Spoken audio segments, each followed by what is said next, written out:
just like Bobby did the other week.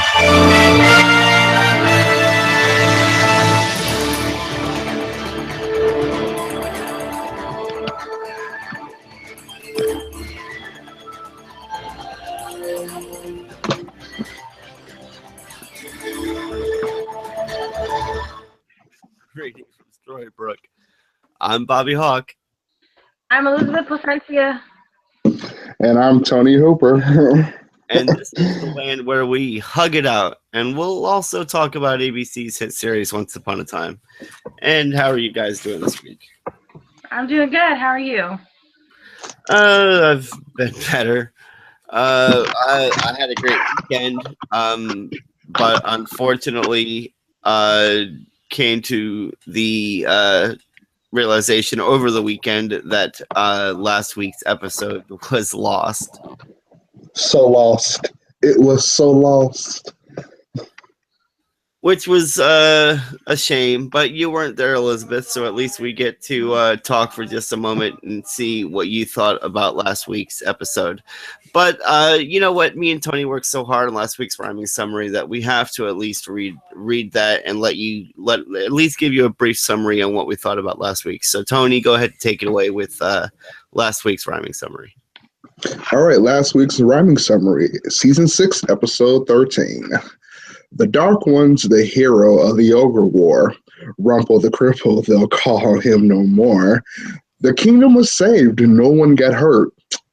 Unless you count all the soldiers smashed in the dirt.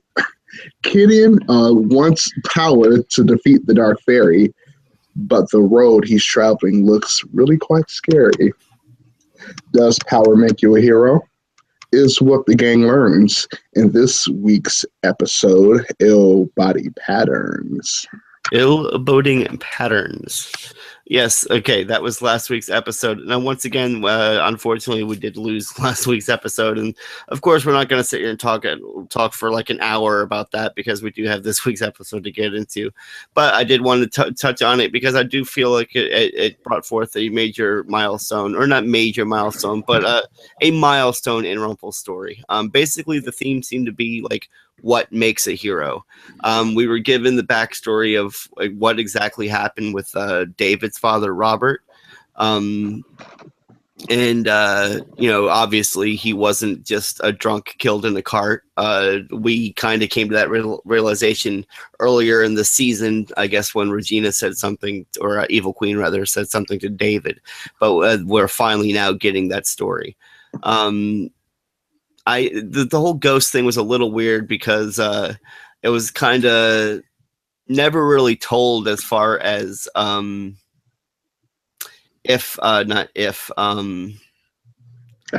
it actually came to be. How it happened. It just sort of started happening. I believe someone mentioned something about like it was part of a curse that Regina had made earlier in the season, and if that was or Evil Queen, I'm gonna keep doing that, especially this episode.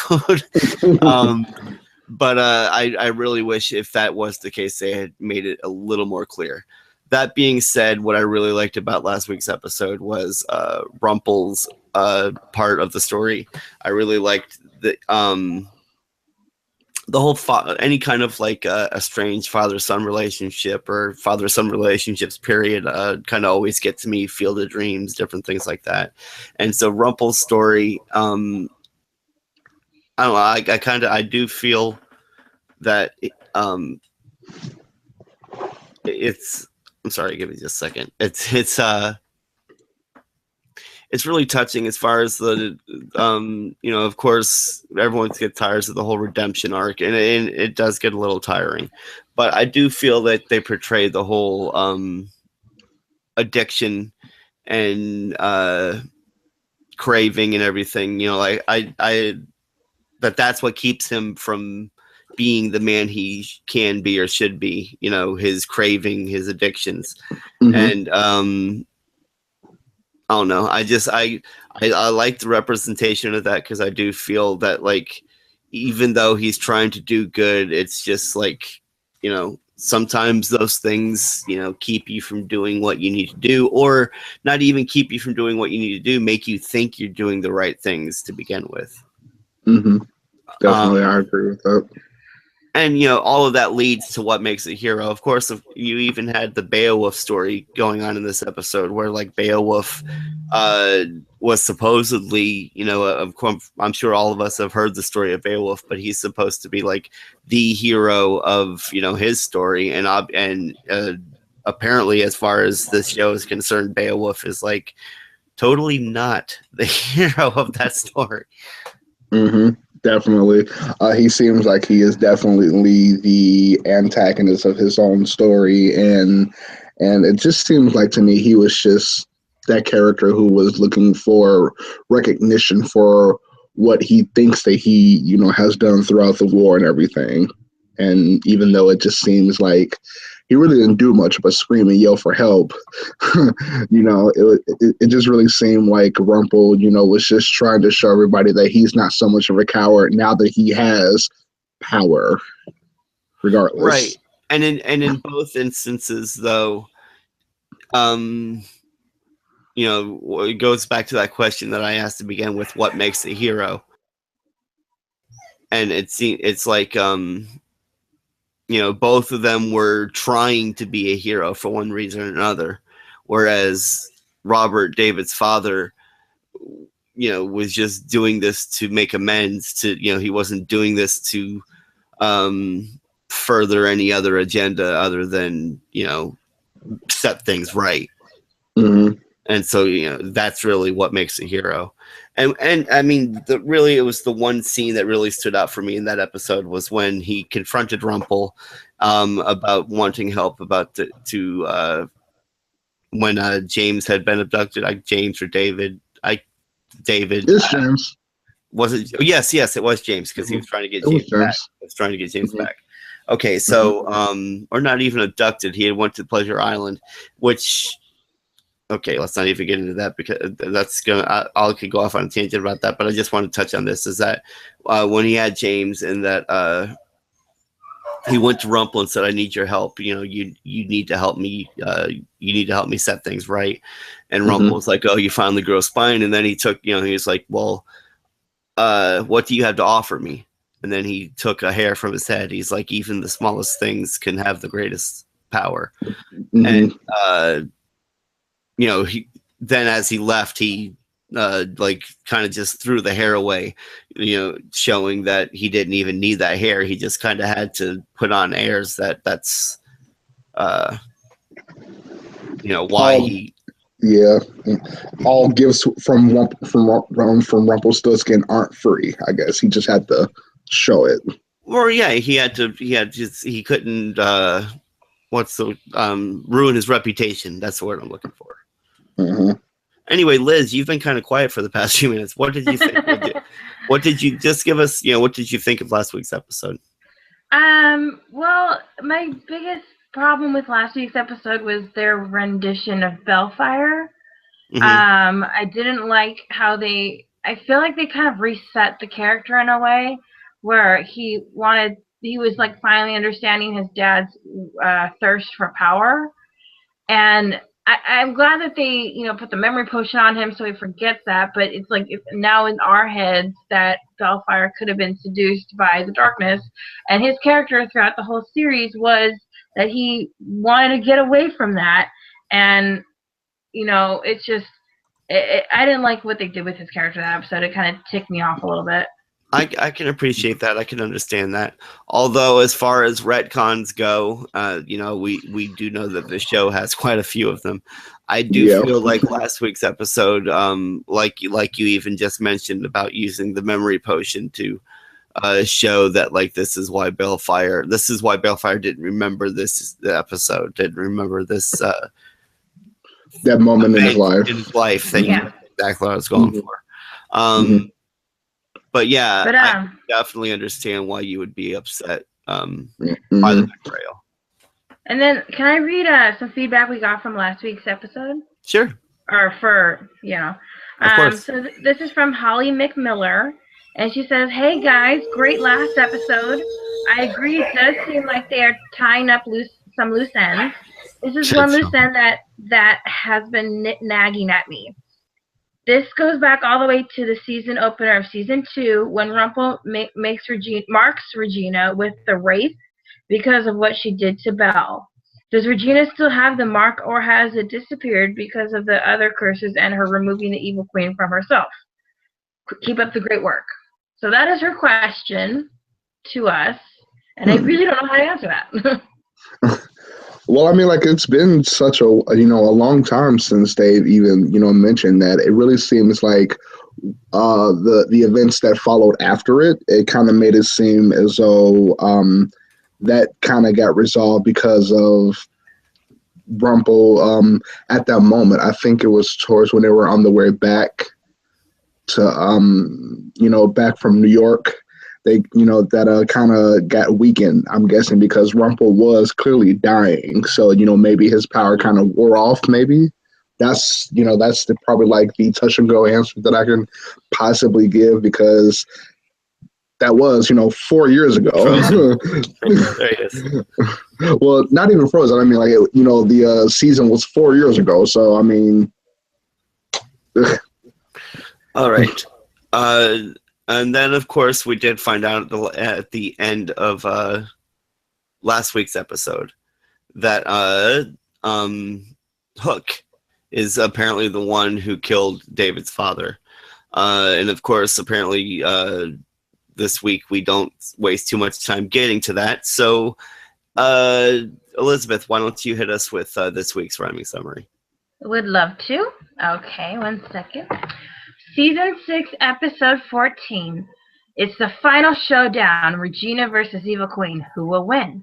Grab your popcorn and your magic juice and let the battle begin. A glimpse into the past reveals...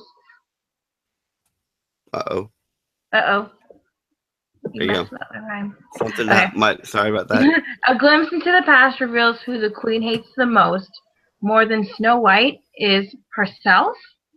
During the fight, Regina remembers her long self-loathing, decides not to kill the evil queen.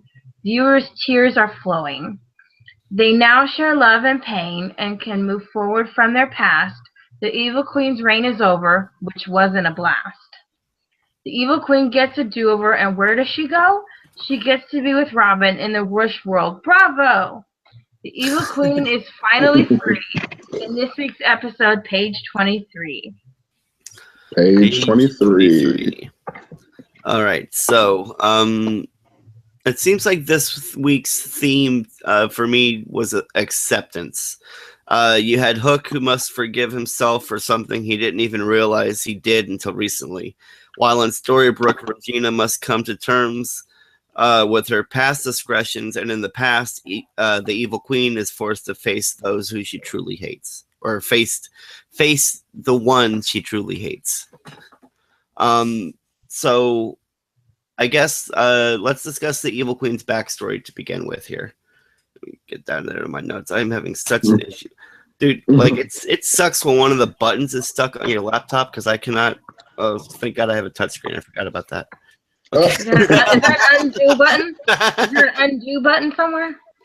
No, that's what happened. Uh-oh. And for some reason, anyway, let's get back to discussion here. Let's discuss the evil queen's backstory. For me, I love how they keep bringing back Henry, her dad, as the one thing in her past that represents like the one thing that's trying to like bring love into her life. It's like the one thing he's trying to like not just like totally bring her down like her mother and everyone else is. Or not everyone else. I mean, it really is just her mother. But I guess you have Rumple on the sidelines and different things like that. I mean, Snow's not really doing anything to bring Evil Queen down.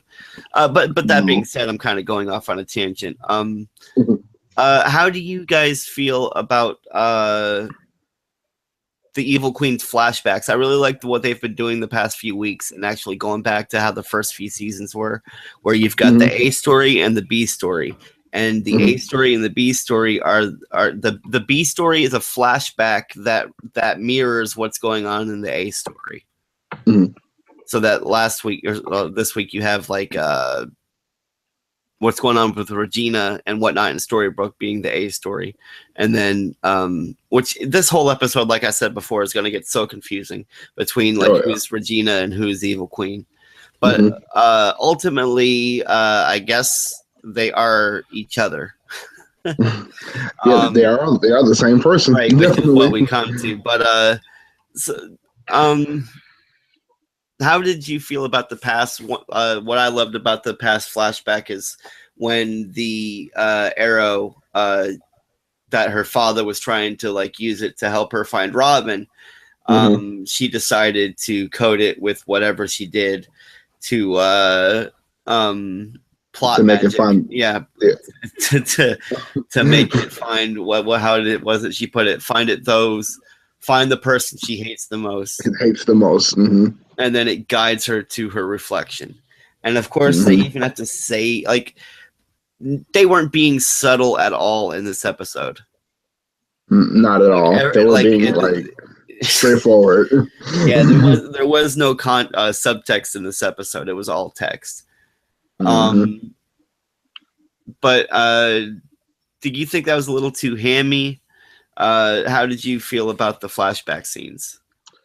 To me, it just seems like they were going straight to the point. Like, we always have gotten the evil queen in some sort of, way of hating Snow White. She was thinking that Snow White was just, everything that caused her to be who she was.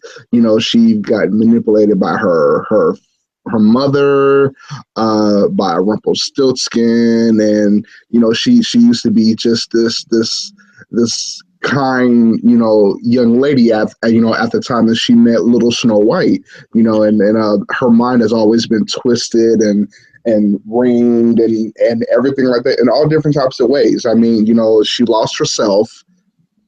And she just became just so, discombobulated that, she totally forgot what her true self is. So, I mean, like, I liked how they, brought it all back to, starting, with her, because she had the choice either to let her mother and Rumpelstiltskin run her life and try and shape her into this evil, unstoppable, queen, or she could have married into a family, and would have been a nice, kind ruler instead of an evil ruler. So I really like the flashbacks and kind of bringing it back to her as a person, because it kind of just set the tone of who she turned out to be after the damage her mother and Rumpel caused. That makes any sense. No, that's actually very well said. I kind of feel almost the same way. That's actually pretty much where my mind went when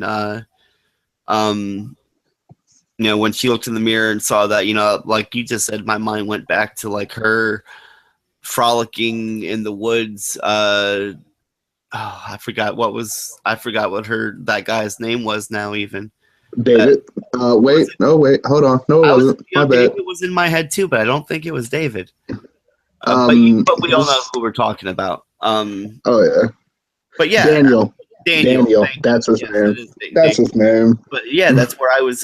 That's exactly where my mind went. Is that of course she hates herself because that's we've seen where she came from, and that person would hate this person. And Liz, what did you? Do you have anything to add to that? I'm sorry, I'm just not here right now. Where are you? The Wish Realm? I'm sorry, I'm having a problem right now, guys. No problem. I'm blanking out. I don't know what to say right now. No, you're fine. I'm sorry to do this on air. I basically I'm kind of tired of the flashbacks of the evil queen. They're just overdone, I think. And Lana Parrilla is a great actress. I have no problems with her acting whatsoever.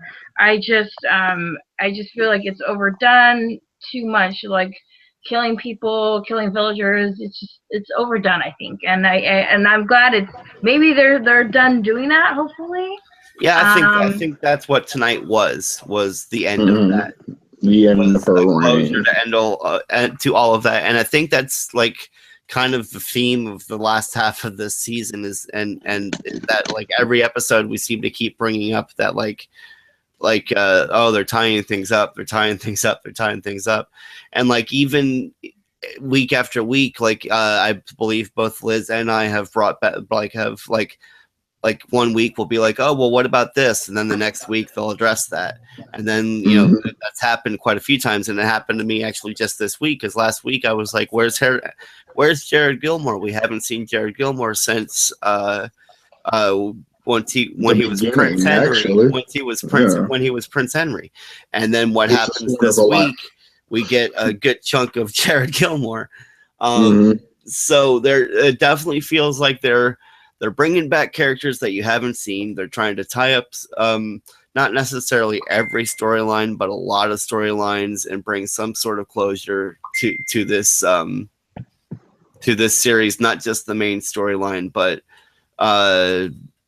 you know, I don't know, just any kind of main things that a lot of fans have been having issues with or questions about. But sorry, like I said, my thing is all kinds of stuck this week. All right, so it looks like we've had enough of the. You had something to say about Evil Queen's message to Henry. No matter what anyone tells you, I love you. Yeah.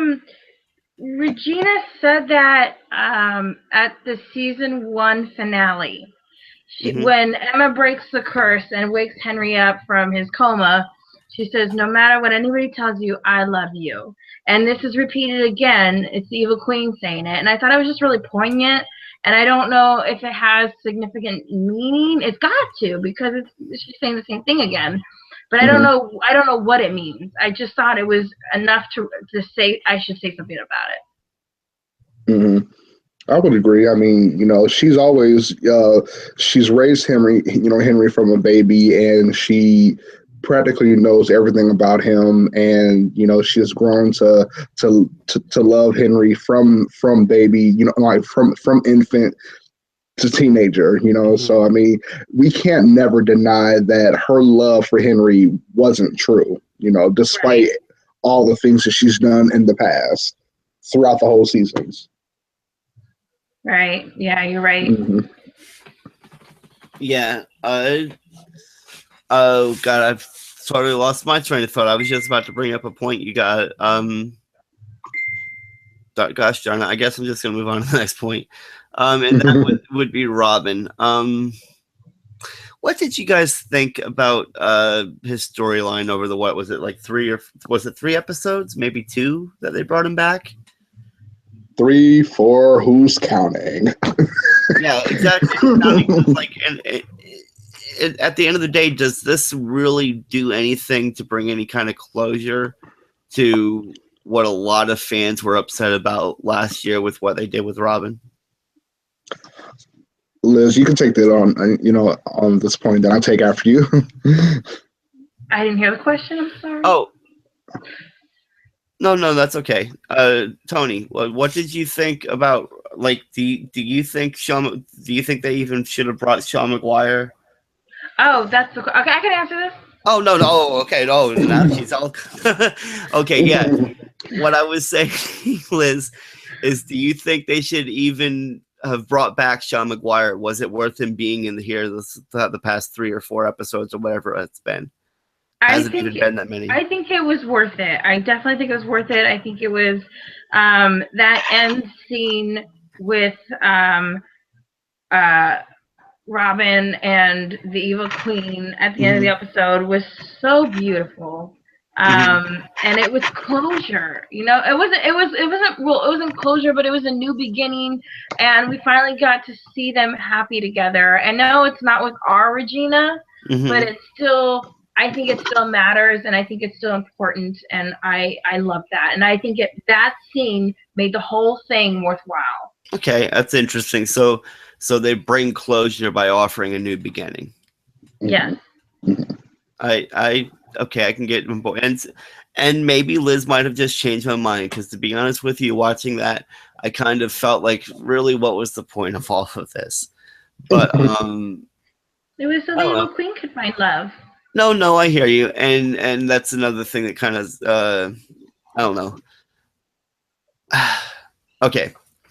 Let me jump right to our next point real quick. Tony I know, but we're gonna touch on Hook and Emma on just a moment. What I really want to touch on right now, though, is now that we've talked about, actually, one thing that I did mention, you said something about the Wish Realm, about her going to the Wish Realm.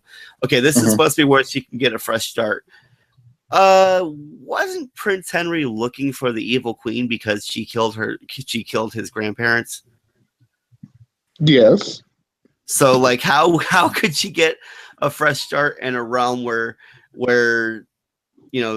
someone was searching for her, thinking that I don't know, that's just a tangent that just crossed my mind. I'm sure it's stupid, but whatever. But that being said, I do want to mention or talk about Regina and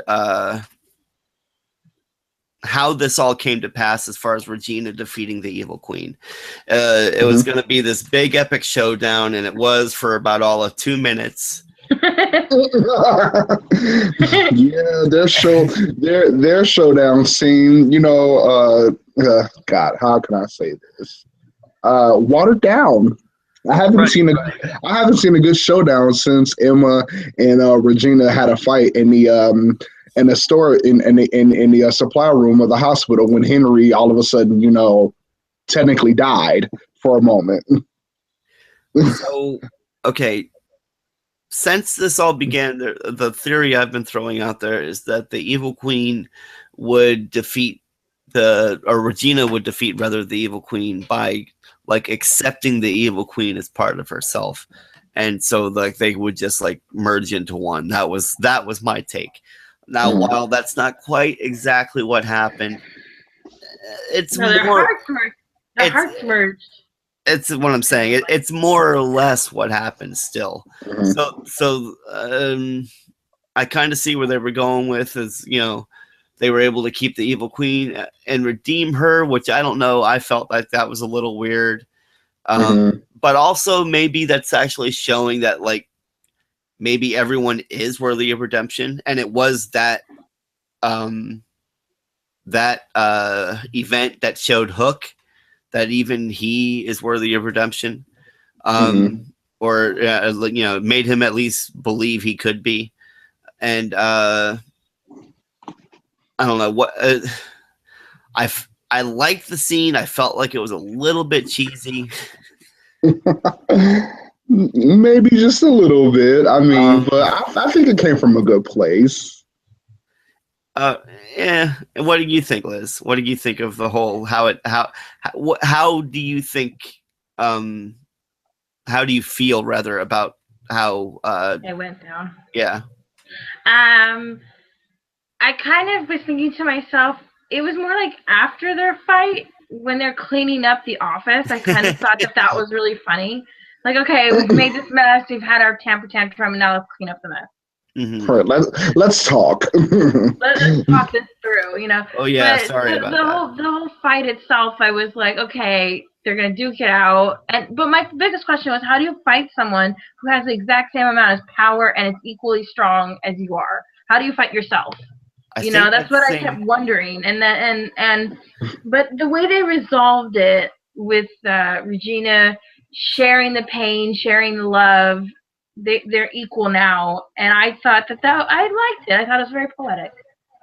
Well, like I said, it was about Regina accepting that, she is herself. all right, that she loves herself, that she is all of her past. She can't just erase the bad things she's done. She has to live with them and move on with that.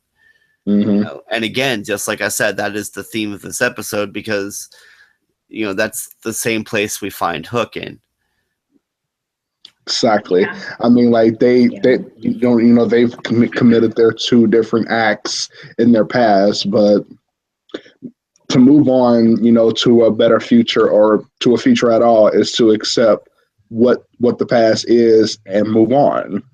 As it making you a stronger person or a different type of person. There was actually one other point that didn't get brought up before we move on to Hook and Emma. And Tony, it looks like you had a thought about page 23.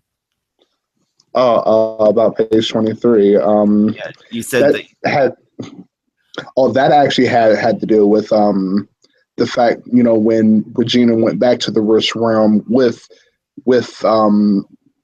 Robin, and how they started their new future, together. Mm-hmm. Basically. So you seem to think that maybe page 23 was always part of their story?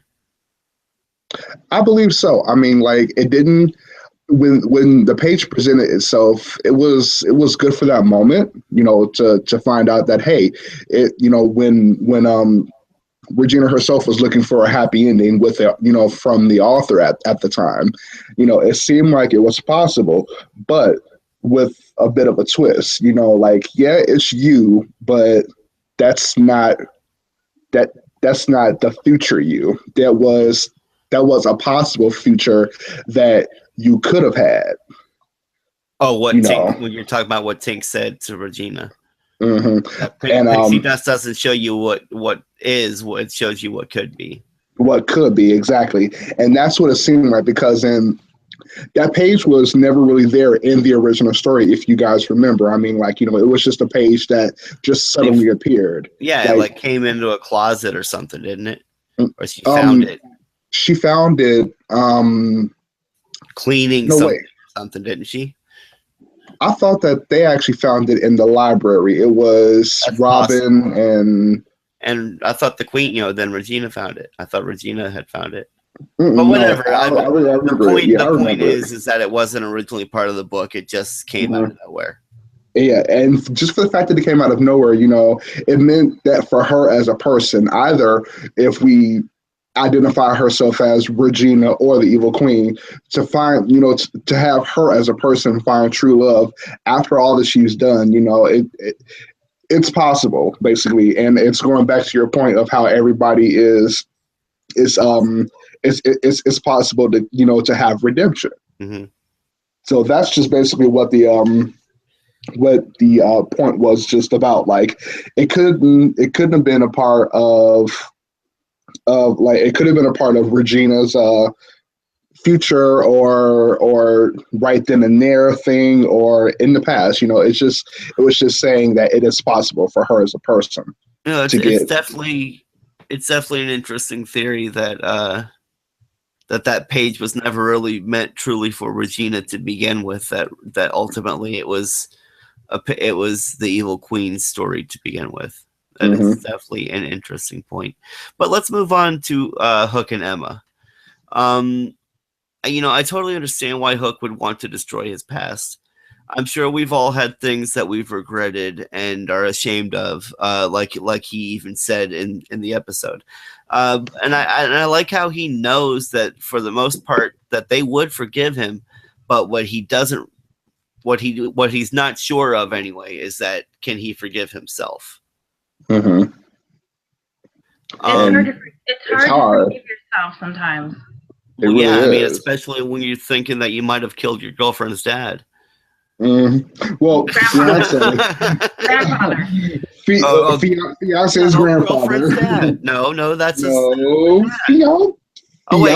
Yes. God, fiance's grandfather. He already proposed. Remember? No. Well, it would be fiance, but yeah, for some reason I kept thinking dad. But yeah, you're right. His dad. Okay. Shake it off. All right. So what did you guys think about Hook and Emma's story in this episode? Tony, you go first. I went okay, fine. Okay, so basically, I mean, within this, I think that yes, as you've mentioned, Bobby, that everybody also sometimes wishes that they could, go back to the past and rewrite it or get rid of it, how it never happened, things like that. But I think Hook really should have really thought about it beforehand instead of just assuming that, hey, if I can get rid of my past, everything's going to be fine. Like, no, you have to come to terms with yourself. You have to you gotta basically come to the realization that, hey, I did this, but I'm a different person now. That's not me. Mm-hmm. And that, yes, it's going to be hard, period, for David especially to forgive him, because it's like, okay, hey, I just gave you my blessing, but then I just figured out you killed my father, but I really think that it's going to be a challenge, and it's hard for him at first to accept the fact that his father is gone, and the only reason why he's gone is because his to-be son-in-law killed him by accident. It's going to be hard, period. Well, yeah. Emma said so. She said, of course it's going to be hard. No one said it's going to be easy, but that's what, you got to, that you put in the work to do what you have to do. Mm-hmm. How about you? Just like Regina did. True. You have any thoughts on Hook and Emma, Liz? Yeah, I feel that sorry. No, you're fine. You think Emma got upset for reasons other than what you thought she would get upset about? I was surprised at her reasoning at first, and then on watching it a second time, I realized that it makes sense why she was upset. He didn't come to her. He didn't talk to her. Right. He kept another secret. And so she has every right to be frustrated with that. She's not upset about what happened in the past, because that is his past, and she forgives him for that. It's the act of not talking to her that upsets her, and that makes perfect sense. I don't like how at the end of the episode she thinks that he left her, and I wish she was not thinking that. Like, I wish I could. So it's like I wish I could like reach over to the other side of the TV and go, "It's okay, Emma, it's okay." Okay. As do I, Liz. As do I. So you say that you thought that she was going to be upset for reasons other. What? Now I'm stuttering. Why did you think she was going to be upset? I don't remember anymore. Okay. Fair enough. All right. Oh, I feel like I skipped a moment here. All right. New heart rules. What were you talking? Oh, wait. Actually, I do want to mention something. As far as the Hook and Emma part of the story goes, I did like when Hook just can't seem to make up his mind whether he's going to stay or go. And he finally looks like he's about to ship off, and then Snow shows up out of nowhere and gives him this awesome advice that, like, he totally needs to hear. It's exactly the things he needs to hear, but she doesn't realize she's giving the advice, and I really like that scene, especially how it ended, where she was like, "It's so cold out, go home." And of course, you thought, well, of course he's going to go home now, but then why would he go onto Nemo's ship? He couldn't just yell down the porthole and say, "Hey, bugger off, see you later." Later.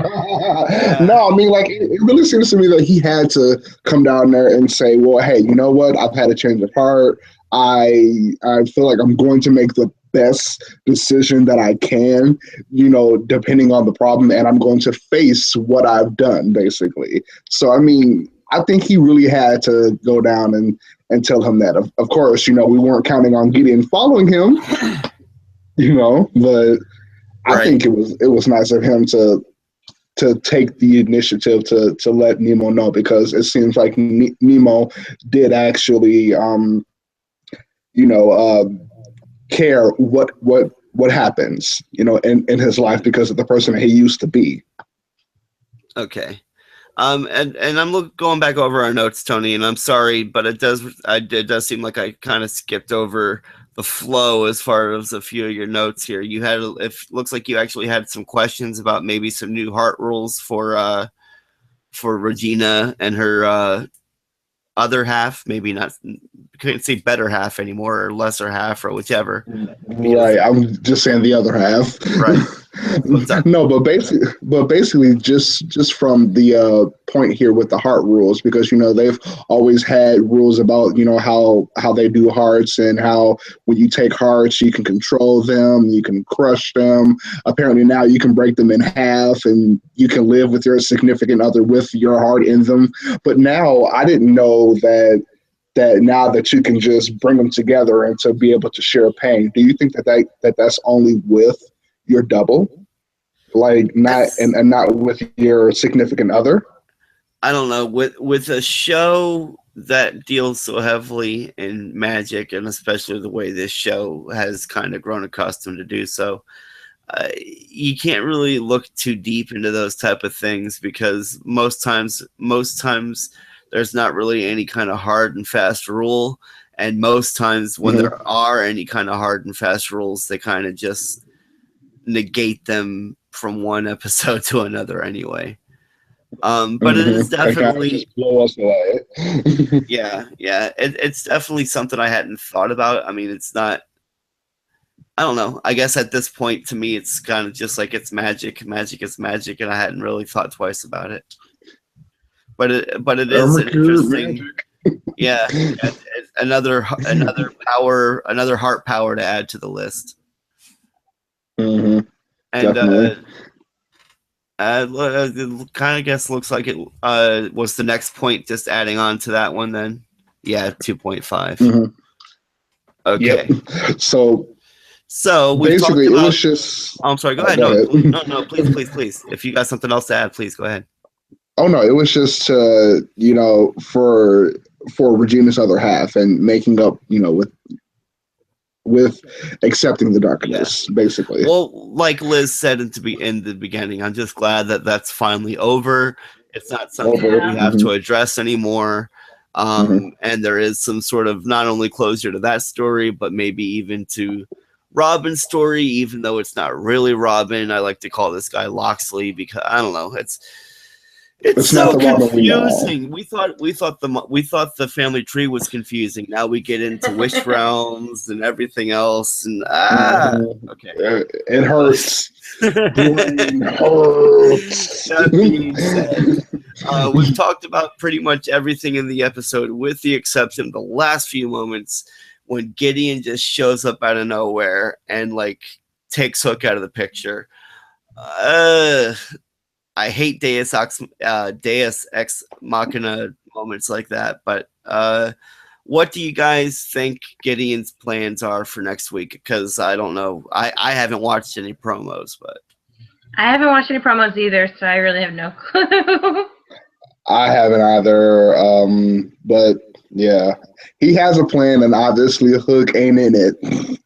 Well, yeah, that seems to be all we can. I'm gonna just say it like that. He got plans, but Hook, you ain't in it, bro.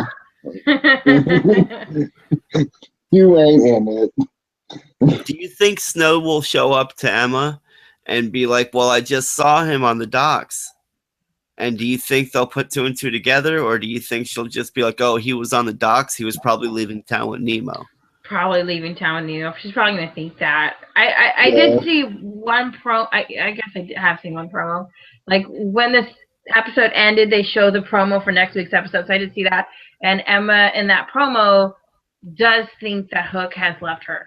And who is she talking to when she says that? I don't know. You can only assume it's got to be one of the two, either Regina or her mother, and I really think that it's her mother. Yeah. If she's still awake, if she didn't kiss David and go back to sleep.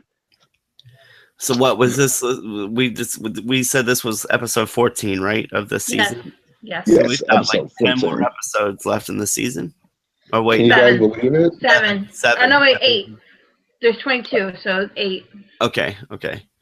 So yeah, we got. I mean, they're pretty much moving straight along, tying up all the loose ends. I can't even really think too much about any kind of theories, maybe. I just don't see a season 7 happening Tony? at this point. They're tying loose ends Yes. so much. No, I know, but I'm saying that I can almost not even think of too many other storylines that need addressing other than what's going on now.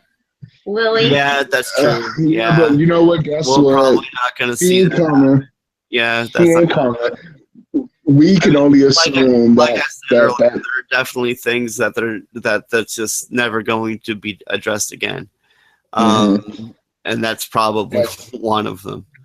and they probably couldn't get the actress who plays Lily back. She's probably doing something else. And all sorts of different reasons. Yeah. You can't have one character without the other. Yeah, sure. You can have Maleficent come back to go look for her long lost baby daddy. Like, sure, you can do that, but you know, it's nothing without the full reunion of the whole discombobulated family. And that brings us to the end of tonight's episode, which leaves us but one thing, and that is to discuss this week's arbitrary scale. And for this week's arbitrary scale, we came up with 367 strokes of the author's pen. Really? Now with hugs? Okay. We couldn't think of any, I didn't want to just say 367 hugs. We couldn't think of how about doppelganger hugs? 367 doppelganger hugs. There we go. Okay, 300 out of 367 doppelganger hugs. There we go. And that's truly arbitrary because we just came up with it just now. Exactly. So out of 367 doppelganger hugs, what do we give this episode, Tony? Oh man. This episode had me everywhere. So I'm gonna just give it half. Half what?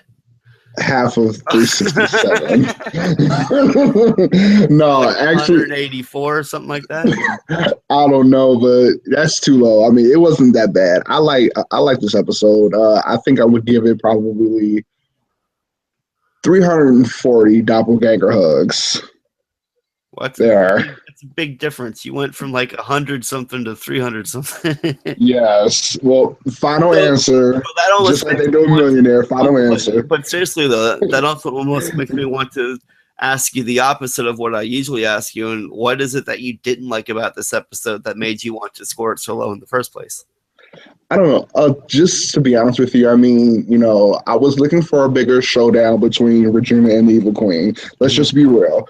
Like I said in the notes, or just how I've mentioned in the episode, really is what I was trying to say.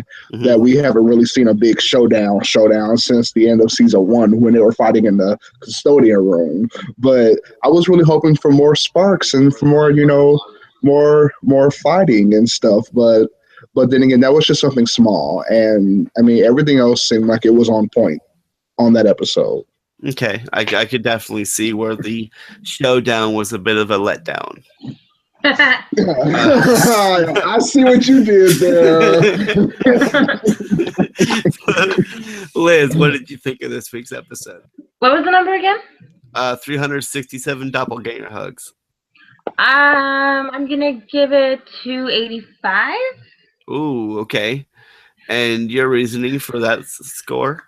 I like the ending with Robin Hood and the Evil Queen. I love the ending of that. But the fight between Regina and the Evil Queen was very lackluster. So more or less the same reason that we're all going with here. For the most part, the episode was pretty great. The showdown, like I said, was I'm gonna go probably around the same you guys are. I'm gonna go with maybe say 333, just because 3 is my favorite number, and we're gonna go with all 3s. All right. But in all seriousness, it was a decent episode. They are definitely tying up ends that need to be tied up, and some that don't even necessarily need to be tied up. That just. But that being said, I kind of I don't know, the Evil Queen thing. At first, I didn't like it. After talking to Liz and you, I kind of like where they went with it. But the showdown was definitely left a bit to be desired. So yeah, 333. Mm-hmm. They got to keep us guessing and keep us, wondering what would have happened in other instances, don't they? I mean, but like I said, the best thing about tonight's episode is just closure on, the evil queen. We can just move forward with everyone likes Regina now, and so let's just forget about her killing villages. Yeah, it's okay. You've broken so many of your guards' necks, with a flick of a wrist. Look at the flick of the wrist. I mean, And that's going to bring us to this week's news and speculations. Wait, okay, ready, guys? Come on. Let's see if we can actually do this on like at least on somewhere cue? around this. Yeah, okay, you ready? All right, 1, 2, 3. News. Okay, yeah, that was pretty rough. all right, let's go on with the news. Who wants to read the news this week? Hey, I'll read it. So, once upon a time, ABC had a 0.9 out of what does that say? 2.95 rating. It ticked up slightly, which is a 0.9 from the series low last week.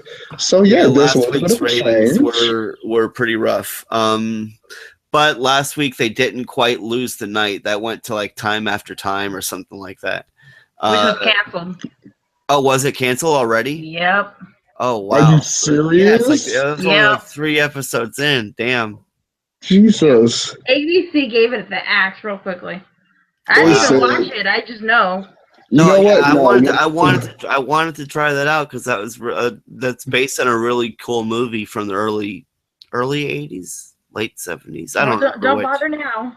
Yeah, apparently. Don't bother now. I mean, I remember when I saw part of episode 1. It looked interesting. I wanted to try and get into it, but not now. Wow. Yeah. Jesus. Wow. Ouch. Oh well, and then of course there's the really there's a show that's really losing Sunday night that's making history on Fox. That show is definitely an acquired taste. I actually like it for the most part, but I could definitely see why it's not exactly winning the night. That being said, not really a lot of other news and speculations it seems this week. Of course, there's the speculation that gets brought up every week, and I might as well just say it again, is that, of course, we may be losing Once Upon a Time this season, or just losing what we know as Once Upon a Time at the very least. There's only feelers out to like 4 or 5 different cast members to actually return. That being said, the big reset button. Yeah. I don't know. I honestly would be very surprised if they stay on, if they order another season, especially after the ratings they've been getting after the last few weeks, to be honest with you. Yeah, I just really hope that if this is the last season, let's go out with a bang. Not a let's whimper go like back this to episode did. I mean, this episode didn't do that bad. I mean, I liked it. No, I hear you. But if this were the season finale, if the season finale ended up with everyone cleaning up the living room after they had a tassel, then I would have been like, you know what? Yeah. I would be so upset, man. I'd be like, are you serious? That being said, not a lot of feedback this week, being that we lost last week and everything like that. But you can always leave us feedback if you would like. Greetings from Storybrooke@gmail.com. Our Twitter is @GFStorybrooke. And then, of course, you can find us on Facebook at facebook.com/Greetings from Storybrooke. The voicemail is 424-274-2352. That's 424-274-2352. And, of course, you can always find us individually on different social media as well. Liz, how can we find you? You can find me on Twitter at Queen_Liz87 and on Facebook, my name is Elizabeth Placencia. All right, and Tony, how can we hit you up? You can hit me up.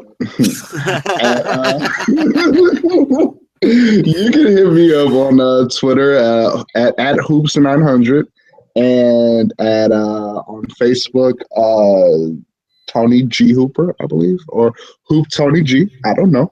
You figure it out. And you'll find it. If you really want to get a hold of Tony, you'll get a hold of Tony. Yeah, you will. Figure it out.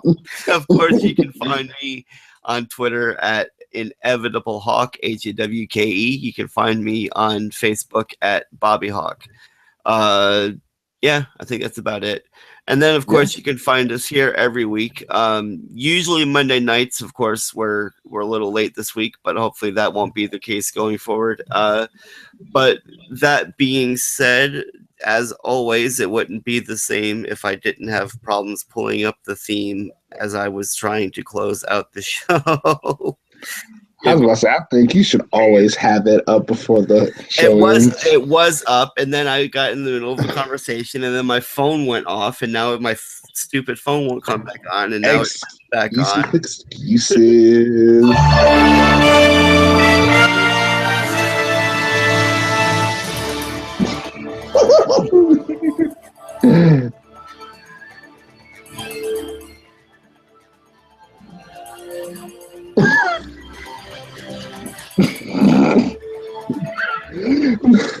Greetings from Storybrooke. See you next week, folks. And stop.